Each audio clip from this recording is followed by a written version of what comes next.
O copo de vinho tremia levemente entre os meus dedos quando ouvi meu marido dizer aquelas palavras diante da mulher com quem ele mantinha um caso havia meses. Você vai pedir desculpas para Renata. Ele não abaixou a voz. Não esperou que ficássemos sozinhos. Disse aquilo diante da mesa de jantar, na casa que eu mesma ajudei a construir em Campinas, como se a única culpada por toda aquela situação fosse eu. Durante alguns segundos, pensei que deveria estar chorando, gritando ou jogando aquele copo contra a parede, mas estranhamente senti apenas um silêncio enorme dentro de mim. O que eu ainda não imaginava era que poucos minutos depois, uma única ligação mudaria completamente o destino de todos nós e faria o homem que estava tentando destruir a minha dignidade implorar para que eu não saísse da vida dele. Meu nome é Marina, tenho 33 anos e fui casada com Eduardo durante 12 anos. Aprendi da forma mais dolorosa que alguns casamentos não acabam de uma vez. Eles morrem aos poucos, escondidos atrás da rotina, dos compromissos e das pequenas mentiras que a gente insiste em fingir que não percebe. Naquela tarde, Eduardo me ligou dizendo que levaria uma cliente importante para jantar em casa. Pediu apenas que tudo estivesse impecável porque aquela reunião poderia trazer um contrato milionário para a empresa. Não fiz perguntas. Depois de tantos anos ao lado dele, eu já sabia quais discussões nunca levavam a lugar nenhum. Passei horas preparando cada detalhe. Fiz o prato preferido dele, arrumei a mesa com o aparelho de jantar que ganhamos no casamento e acendi as velas que costumávamos usar nas datas especiais. Enquanto organizava tudo, tentei convencer a mim mesma de que seria apenas mais uma noite comum, mas bastou a campainha tocar para eu perceber que havia alguma coisa errada. A mulher que entrou na minha casa não tinha o comportamento de uma cliente. Ela caminhava lentamente pela sala observando cada canto, como se estivesse conhecendo um lugar onde pretendia morar. Seus olhos passaram pelos nossos porta-retratos sem demonstrar o menor respeito. Quando Eduardo a apresentou como Renata, ela apertou minha mão com um sorriso frio e seguro, daqueles que fazem você sentir que já perdeu uma disputa sem sequer saber que ela existia. Durante o jantar, comecei a notar pequenos detalhes que preferia ignorar. Renata ria antes mesmo de Eduardo terminar qualquer frase. Ele encontrava qualquer desculpa para tocar discretamente na cadeira dela ou aproximar o corpo enquanto conversavam. Os dois trocavam olhares longos demais para duas pessoas que, segundo ele, estavam apenas discutindo negócios. Mesmo assim, continuei servindo o vinho e fingindo que nada estava acontecendo. Eu repetia para mim mesma que estava exagerando, que o cansaço talvez estivesse confundindo meus pensamentos. Mas no fundo, meu coração já conhecia uma verdade que minha mente ainda tentava negar. Foi então que Eduardo pousou lentamente a taça sobre a mesa e olhou diretamente para mim. Seu rosto estava completamente tranquilo, como se estivesse prestes a comentar a previsão do tempo. Marina, você foi extremamente mal educada com a Renata esta noite. Quero que peça desculpas para ela agora. Olhei para os dois sem conseguir acreditar no que estava ouvindo. Minha voz saiu quase como um sussurro. Desculpas. Pelo quê? Renata cruzou os braços e sorriu pela primeira vez desde que chegou. Antes que Eduardo respondesse, ela inclinou levemente a cabeça e disse, olhando dentro dos meus olhos, porque querendo ou não, eu sou a mulher que ele escolheu para viver o resto da vida. Meu coração pareceu parar por um instante. Ainda assim, permaneci em silêncio. Eduardo respirou fundo e continuou falando com uma calma assustadora. Disse que eles estavam juntos havia quase um ano, que já não me amava e que aquela farsa precisava terminar. Depois olhou novamente para mim e falou em um tom firme que jamais esquecerei. Ou você pede desculpas para Renata agora mesmo, ou pode esquecer que esta casa também é sua. Naquele instante percebi que aquela humilhação havia sido cuidadosamente planejada muito antes daquela noite. Eles não queriam apenas anunciar a traição, queriam destruir completamente a minha dignidade. E foi exatamente quando eu me preparava para responder que o meu telefone começou a tocar na bancada da cozinha. O nome que apareceu na tela fez meu coração acelerar imediatamente, porque era a única pessoa que jamais me ligaria naquele horário sem um motivo realmente capaz de mudar. Atravessei a cozinha tentando controlar a respiração. Minhas mãos tremiam discretamente enquanto eu olhava para a tela do celular. O nome que aparecia ali era o do Dr. Ricardo Almeida, advogado do meu avô Antônio. Ele nunca me ligava à noite sem um motivo extremamente importante. Havia 2 chamadas perdidas e uma mensagem enviada poucos segundos antes. Marina, por favor, retorne assim que puder. É urgente. Senti um aperto estranho no peito. Durante alguns segundos fiquei parada, tentando entender por que justamente naquele momento ele precisava falar comigo. Atrás de mim, ainda conseguia ouvir Eduardo e Renata conversando na sala como se nada tivesse acontecido. Respirei fundo e apertei o botão para retornar a ligação. O Dr. Ricardo atendeu no primeiro toque. Bastou ouvir a maneira como pronunciou meu nome para eu perceber que alguma coisa muito séria havia acontecido. Sua voz estava baixa, cuidadosa, como a de alguém que escolhe cada palavra para diminuir uma dor inevitável. Marina, infelizmente preciso dar uma notícia muito difícil. Seu avô Antônio faleceu há poucas horas. Durante alguns segundos, não consegui responder. Meu corpo inteiro ficou imóvel. O mundo ao meu redor desapareceu completamente. Meu avô era a única pessoa que jamais me julgou. Foi ele quem me ensinou que o caráter de uma pessoa aparece justamente quando ela acredita que ninguém está olhando. Enquanto o advogado continuava falando sobre os procedimentos do velório, eu apenas fechava os olhos tentando aceitar que nunca mais ouviria a voz daquele homem que sempre foi meu maior porto seguro. Agradeci pela ligação e desliguei sem conseguir dizer quase nada. Permaneci alguns instantes olhando para o reflexo do meu rosto na janela da cozinha. Eu havia entrado naquele cômodo como uma mulher humilhada pelo próprio marido. Agora, além da traição, precisava lidar com a perda da pessoa que mais amava na vida. Respirei profundamente antes de voltar para a sala. Quando apareci novamente, Eduardo levantou os olhos apenas por um instante. Não parecia preocupado comigo. Parecia irritado porque eu havia interrompido a encenação que ele preparara para me humilhar. Olhei diretamente para ele e disse com toda a calma que consegui reunir: meu avô acabou de falecer. Pela primeira vez naquela noite, o rosto dele mudou de expressão. Mas não foi tristeza, foi cálculo. Conheci aquele olhar havia anos. Era exatamente a mesma expressão que ele fazia quando descobria que um cliente tinha muito dinheiro. Aproximou-se rapidamente de mim,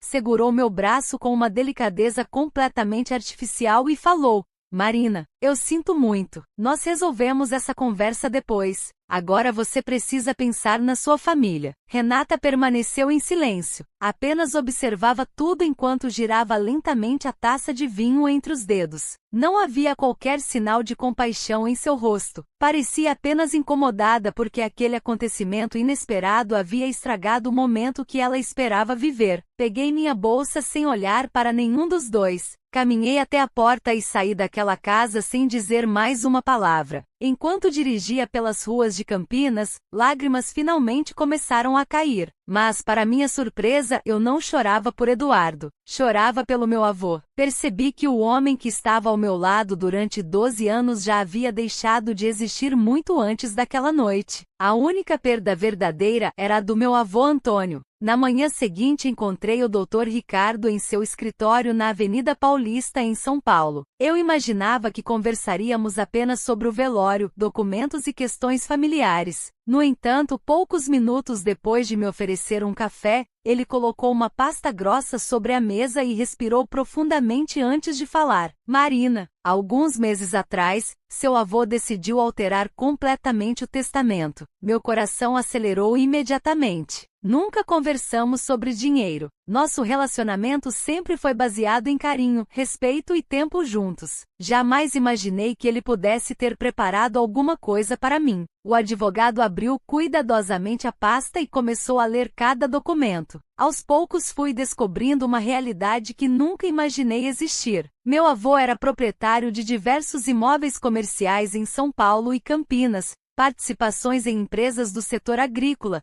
fazendas no interior do estado, investimentos financeiros e aplicações acumuladas durante décadas de trabalho. Quando o Dr. Ricardo pronunciou o valor aproximado do patrimônio, senti minhas pernas perderem completamente a força. Mais de 45 milhões de reais. Fiquei absolutamente imóvel. Não era apenas pela quantidade de dinheiro, era porque eu jamais soube que meu avô possuía uma fortuna daquela dimensão. Antes que eu conseguisse fazer qualquer pergunta, o advogado retirou um pequeno envelope da pasta. Meu nome estava escrito na frente com a caligrafia inconfundível do meu avô. Abri lentamente. Dentro havia apenas uma carta. Minha querida Marina, se você está lendo estas palavras, significa que minha missão nesta vida terminou. Deixei tudo para você porque foi a única pessoa que esteve ao meu lado por amor e nunca por interesse. Existe, porém, outra razão para essa decisão. Tenho observado algumas coisas que me preocupam há bastante tempo. Por isso peço apenas uma coisa. Não conte a ninguém sobre esta herança por enquanto. Espere. Observe com calma. Algumas pessoas revelam quem realmente são quando acreditam que já venceram. Quando chegar a hora certa, você entenderá exatamente por que tomei essa decisão. Li aquelas linhas mais de uma vez. Meu avô sempre foi um homem extremamente prudente. Se ele havia escrito aquilo, significava que existia algum motivo muito maior do que eu conseguia imaginar. Levantei os olhos para o Dr. Ricardo, completamente confusa. Ele permaneceu alguns segundos em silêncio antes de abrir outra pasta que estava sobre a mesa. Existe mais uma coisa que seu avô pediu para entregar somente depois que você lesse a carta. Meu coração voltou a acelerar. Ele colocou um envelope lacrado sobre a mesa e disse apenas: Marina, acredito que depois de abrir isto, você finalmente entenderá por que ele insistiu tanto para que ninguém soubesse da herança neste momento. Olhei fixamente para aquele envelope sem fazer a menor ideia do que encontraria ali. Eu ainda não sabia, mas o conteúdo daqueles documentos transformaria Eduardo, Renata e tudo o que havia acontecido naquela noite em apenas uma pequena parte de uma verdade muito maior que meu avô descobrira meses. Voltei para casa exatamente como meu avô havia pedido. Não contei a ninguém sobre a herança, nem para Eduardo nem para qualquer pessoa da família dele. Continuei agindo como se nada tivesse mudado. Como se eu ainda fosse a mulher que havia saído daquela casa completamente destruída depois de ser humilhada diante da amante do próprio marido. Mas havia uma diferença enorme. Pela primeira vez em muitos anos, eu não tinha medo do que aconteceria a seguir. Meu avô sempre dizia que as pessoas revelam quem realmente são quando acreditam que já venceram. E Eduardo tinha absoluta certeza de que havia vencido. Nos dias seguintes, ele praticamente deixou de esconder Vanessa. As ligações aconteciam na minha frente. As mensagens chegavam sem qualquer preocupação.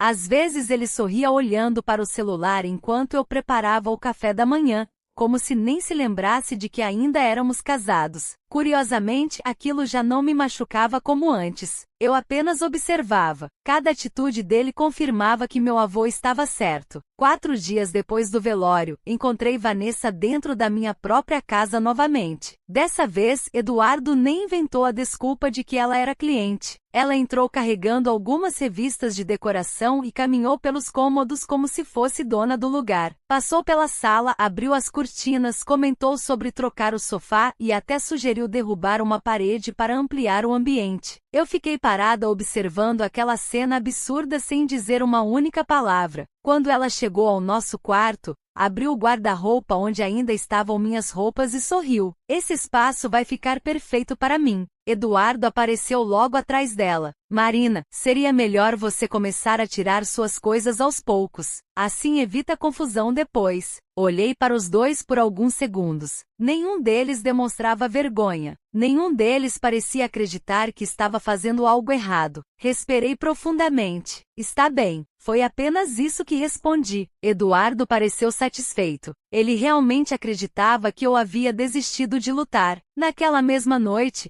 ele colocou uma pasta sobre a mesa da cozinha. Eles estão prontos. Abri a pasta. Eram os documentos do divórcio. Tudo já havia sido preparado pelo advogado dele. A casa ficaria integralmente com Eduardo. Os poucos investimentos que tínhamos em conjunto também. Eu sairia apenas com meus objetos pessoais. Nem sequer havia uma proposta de divisão justa. Era como se os 11 anos do nosso casamento nunca tivessem existido. Levantei os olhos para ele. Você decidiu tudo sozinho. Ele cruzou os braços. Não existe mais o que discutir. Eu quero resolver isso rapidamente. Continuei folheando cada página sem demonstrar qualquer emoção. Depois fechei a pasta. Eu vou assinar. Durante alguns segundos, Eduardo pareceu até confuso. Talvez esperasse lágrimas. Talvez esperasse uma discussão. Mas encontrou apenas tranquilidade. Foi exatamente essa tranquilidade que fez com que ele baixasse completamente a guarda. Na manhã seguinte encontrei novamente o Dr. Ricardo Albuquerque em seu escritório na Avenida Paulista. Entreguei uma cópia dos documentos. Ele analisou tudo cuidadosamente. Depois sorriu discretamente. Seu marido teve muita pressa. Por quê? Porque ele não faz ideia do que está prestes a perder. Perguntei se a herança poderia ser afetada pelo divórcio. Ele respondeu imediatamente. Seu avô deixou todos os bens exclusivamente para você. Como essa herança nunca foi incorporada ao patrimônio do casamento, ela pertence somente a você. Senti um enorme alívio. Então o Dr. Ricardo acrescentou outra informação. O processo de transferência está praticamente concluído. Dentro de poucos dias todas as empresas, imóveis, fazendas e investimentos estarão oficialmente registrados em seu nome. Saí daquele escritório com uma sensação completamente diferente daquela que havia sentido dias antes. Pela primeira vez eu tinha a certeza de que não dependia mais de ninguém. Enquanto isso, Eduardo continuava acreditando que controlava toda a situação. Na semana seguinte recebemos a data oficial da audiência de divórcio. Ele parecia cada vez mais animado. Falava sobre novos projetos, sobre viagens, sobre a vida maravilhosa que teria ao lado de Vanessa. Chegou até a dizer durante o jantar: depois que tudo isso acabar, finalmente vou poder começar minha verdadeira vida. Olhei para ele por alguns segundos. Sorri discretamente. E espero que seja exatamente a vida que você merece. Ele interpretou minha frase como resignação. Não fazia ideia do verdadeiro significado daquelas palavras. 2 dias antes da audiência, recebi uma ligação do Dr. Ricardo. Marina, a transferência foi concluída. Meu coração acelerou. Está tudo oficialmente no seu nome. Empresas, imóveis comerciais, fazendas, aplicações financeiras, participações societárias, mais de 40 milhões de reais, tudo legalmente registrado em meu nome. Guardei aquela informação apenas para mim. Naquela noite, Eduardo chegou em casa comemorando. Abriu uma garrafa de vinho, sentou-se no sofá e disse sorrindo: depois da audiência você terá tempo suficiente para reconstruir sua vida. Olhei para ele. Talvez quem precise reconstruir a vida seja outra pessoa. Ele riu. Achou que fosse apenas uma frase dita por alguém que ainda estava sofrendo. Não imaginava que em menos de 48 horas, estaria descobrindo da forma mais dolorosa possível o tamanho do erro que havia cometido. Na manhã da audiência, seguimos para o Fórum João Mendes, em São Paulo. Eduardo vestia seu melhor terno. Vanessa aguardava do lado de fora do prédio. Ela sorriu para mim quando passei. Era o sorriso de alguém absolutamente convencido de que já havia vencido. Eu apenas continuei caminhando ao lado do Dr. Ricardo. Enquanto atravessávamos o corredor em direção à sala de audiência,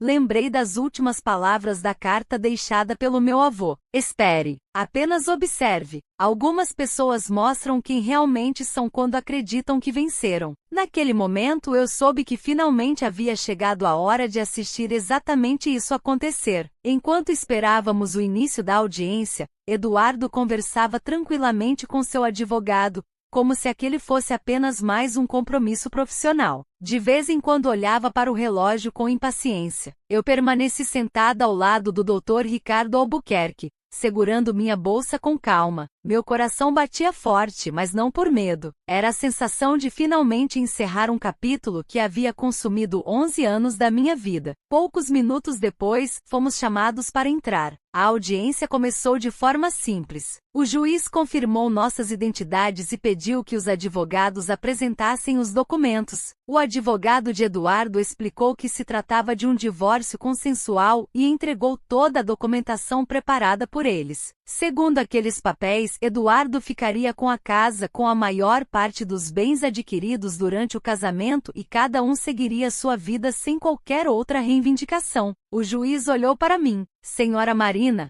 A senhora concorda com os termos apresentados. Olhei rapidamente para o Dr. Ricardo. Ele apenas fez um discreto gesto positivo. Voltei meus olhos para o juiz. Sim, Excelência. Eduardo sorriu discretamente. Era exatamente a resposta que ele esperava ouvir. O juiz autorizou que assinássemos os documentos. Peguei a caneta. Assinei cada página lentamente, sem tremer, sem hesitar. Quando devolvi os papéis, Eduardo respirou aliviado. Parecia convencido de que tudo havia terminado exatamente como ele havia planejado. Foi nesse momento que o Dr. Ricardo pediu a palavra. Excelência, antes da homologação definitiva, existe uma informação patrimonial que precisa obrigatoriamente constar nos autos. O advogado de Eduardo franziu a testa. Não existe qualquer outro patrimônio envolvido neste processo. O Dr. Ricardo respondeu calmamente. Existe sim, patrimônio exclusivo da senhora Marina, adquirido por herança recentemente. Eduardo olhou imediatamente para mim. Pelo que ele está falando, eu continuei em silêncio. O Dr. Ricardo colocou uma segunda pasta sobre a mesa. Dentro dela estavam todos os documentos oficiais do inventário do meu avô Augusto, escrituras, contratos, participações societárias, extratos financeiros, laudos patrimoniais, tudo devidamente registrado. O advogado de Eduardo começou a folhear os documentos. Seu semblante mudou completamente. Ele passou as folhas novamente. Depois entregou a pasta para Eduardo. Nunca vou esquecer a expressão no rosto dele. A confiança desapareceu completamente. Seus olhos percorriam cada página cada vez mais depressa, até chegarem ao valor total do patrimônio, mais de 40 milhões de reais, registrados exclusivamente em meu nome. Ele levantou a cabeça completamente sem cor. Isso não pode estar certo. O Dr. Ricardo respondeu imediatamente. Está tudo registrado e homologado. A senhora Marina é a única herdeira. Eduardo voltou a olhar para os documentos. Parecia incapaz de acreditar. Sua respiração ficou acelerada. Então olhou diretamente para mim. Você sabia disso? Respondi com tranquilidade. Sabia. Desde quando? Desde antes de você trazer os papéis do divórcio. Ele passou a mão pelos cabelos completamente desesperado. Por que você não me contou? Olhei calmamente para ele. Porque você nunca perguntou como eu estava. Você só queria saber quando eu sairia da sua casa. O advogado dele começou a conversar rapidamente tentando encontrar alguma solução. Mas era tarde demais. O juiz interrompeu. A herança recebida pela senhora Marina não integra o patrimônio comum do casamento. Ela pertence exclusivamente à herdeira. Não existe fundamento jurídico para alterar este acordo. Eduardo parecia não conseguir respirar. Durante vários segundos permaneceu completamente imóvel. Depois levantou da cadeira. Caminhou lentamente até onde eu estava. Seus olhos estavam cheios de desespero. Então aconteceu exatamente aquilo que eu jamais imaginei presenciar. Eduardo caiu de joelhos diante de mim, na frente do juiz, dos advogados, dos funcionários do fórum, de todas as pessoas presentes naquela sala. Segurou minha mão com força. Marina, por favor. Sua voz tremia. Eu cometi o maior erro da minha vida. As lágrimas começaram a escorrer pelo rosto dele. Esquece tudo o que aconteceu. Eu termino com a Vanessa hoje mesmo. Vamos começar de novo. Eu imploro. Pelo amor de Deus, não vá embora. Olhei para aquele homem ajoelhado diante de mim. Era o mesmo homem que poucos dias antes havia exigido que eu pedisse desculpas para a amante dele. O mesmo homem que disse que aquela casa não era mais minha. O mesmo homem que assistiu outra mulher me humilhar dentro da minha própria sala. Mas naquele instante eu finalmente compreendi uma verdade. Ele não estava arrependido por ter destruído o nosso casamento. Estava arrependido porque havia descoberto tarde demais quem eu realmente era. Retirei minha mão da dele com delicadeza. Respirei profundamente. E falei olhando diretamente em seus olhos. Eduardo, você não está ajoelhado porque percebeu que me ama. Você está ajoelhado porque descobriu que perdeu algo que acredita não poder comprar. O dinheiro não mudou quem eu sou. Quem mudou foi você. Ele começou a chorar ainda mais. Por favor, eu juro que posso mudar. Balancei a cabeça lentamente. O homem que eu amava morreu muito antes daquele jantar. O que restou foi alguém disposto a destruir a própria esposa por interesse. Levantei-me. Agradeci ao juiz. Cumprimentei o Dr. Ricardo. e caminhei em direção à saída. Quando passei pelo corredor do fórum, encontrei Vanessa esperando. Ela correu até Eduardo ao perceber o desespero dele. Eduardo, o que aconteceu? Ele não respondeu. Continuava olhando para mim. Ela percebeu que algo havia dado completamente errado. Tentou fazer perguntas, mas Eduardo simplesmente afastou sua mão. Naquele instante ela entendeu que o homem por quem havia destruído um casamento agora tentava desesperadamente recuperar a esposa que havia humilhado. Saí do prédio sem olhar para trás. Alguns dias depois, descobri que Vanessa havia terminado o relacionamento imediatamente. Ela percebeu que Eduardo não possuía o futuro que imaginava. Eduardo continuou tentando falar comigo durante meses. Enviou flores, cartas, mensagens. Ligava quase todos os dias. Nunca respondi. Com parte da herança, transformei uma das empresas do meu avô em um projeto ainda maior. Também criei um instituto para oferecer bolsas de estudo a jovens de baixa renda em Campinas, exatamente como meu avô sempre sonhou. Pela primeira vez em muitos anos, acordei sem medo, sem precisar pedir permissão para existir, sem precisar diminuir meu próprio valor para manter alguém ao meu lado. Naquele jantar, Eduardo acreditava que estava encerrando minha história. Na verdade, ele estava apenas encerrando a participação dele nela. A maior herança que meu avô me deixou nunca foi o dinheiro. Foi a coragem de entender que ninguém merece permanecer ao lado de quem exige humilhação em troca de amor. E naquele dia, enquanto deixava o Fórum João Mendes, eu finalmente recuperei aquilo que ninguém jamais conseguirá tirar de mim, a minha dignidade. Se esta história fez você refletir, conte nos comentários o que você teria feito no meu lugar e inscreva